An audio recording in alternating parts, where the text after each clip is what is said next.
Hello, everyone. This is Cathy, home at the moment. We've got a couple of books in our museum collection written by local author Mary Daem. This one is Lucky Lure at Arrow Point, that was written and published by Mary in 1959. I'm going to start reading that. I'll do maybe a chapter or two a day. This one was actually owned by Ian Nobbs. There's the frontispiece there. Lucky Lure at Arrow Point. And it includes a photograph of the SS Minto by Estelle Dickey. And it says the book is at Arrow Point, but it's based on Arrowhead. It was illustrated by Geoffrey Whittam. Copyright 1959 by Mary Daem. Chapter 1. Jamie Turner was scared. He sat very straight as the train moved out of the station at Vancouver. He wished he were back in the big bright ward at the Children's Hospital, where he had spent the last 4 years. But he wasn't. He was on a train, going all by himself to Arrow Point, where his grandmother lived, and he was just plain scared. It wasn't Jamie's fault that he was so frightened. So many things had happened to him since he rode his tricycle out into the road and under the wheels of the big red truck. He had been hurt all over, and for a long time he didn't know much of anything.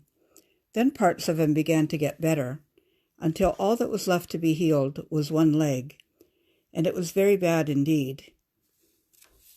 It was the one part of him that didn't stop hurting. The doctors were patient and clever and kind, and finally they fixed that leg so it looked just as good as the other. But it had hurt for so long that Jamie couldn't seem to remember that it wasn't supposed to hurt anymore, and he wouldn't stop limping, and he insisted that it hurt him. So finally the wise doctors decided that a summer spent at his grandmother's was the very thing he needed. They hadn't quite planned on his making the journey all alone, but that's the way it worked out. His father was still too busy doing something very important called government research to come all the way to get him, and his mother was sick, and his grandmother Turner could not find anyone to feed her chickens or to milk her goats. And since Jamie's parents were in faraway Montreal, and his grandmother only in British Columbia, why Jamie's father and mother had decided that it would be best if he went straight to Arrow Point until they could come for him, and they promised that they would come just as soon as they possibly could. So that is why Jamie sat all by himself as the train began to move. No wonder he was frightened. So many things were happening to scare and confuse him. There were too many people all around him. There was too much noise.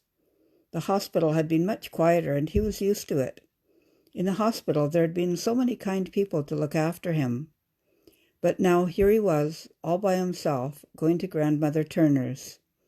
And he didn't really know his grandmother, except from her letters, and he'd never been to Arrow Point, even if his daddy had grown up there, and it had seemed such a long, long distance on the map his doctor had shown him, when he had pointed out the big circle that was Vancouver, and the tiny pinpoint on the upper Arrow Lake that was Arrow Point. All of a sudden, he didn't want to go at all. He wanted to get right off the train.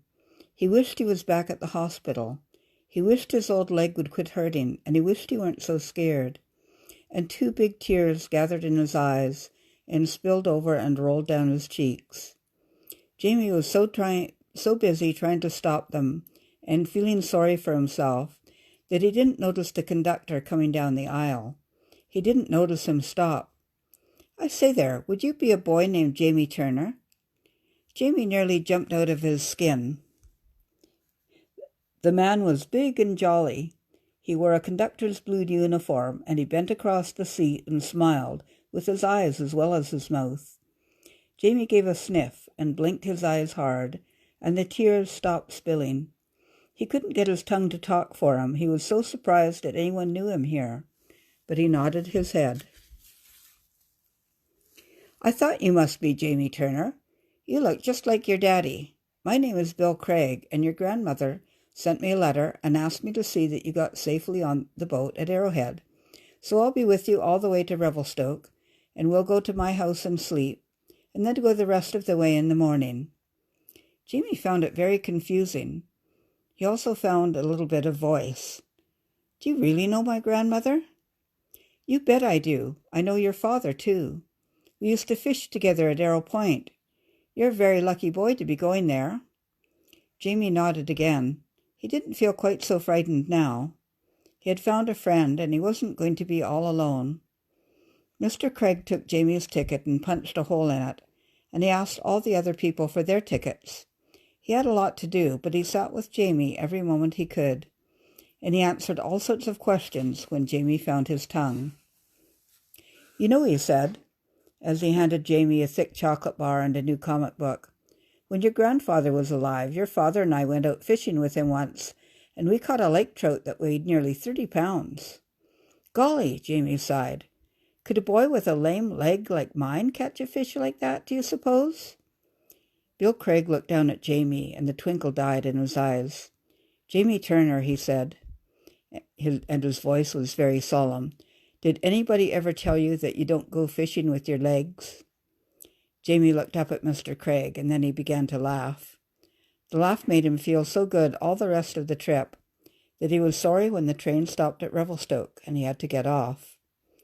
Jamie was afraid he could not get down the steps, but Mr. Craig lifted him without his even asking. And Mrs. Craig had a nice supper and a warm bed all ready for him.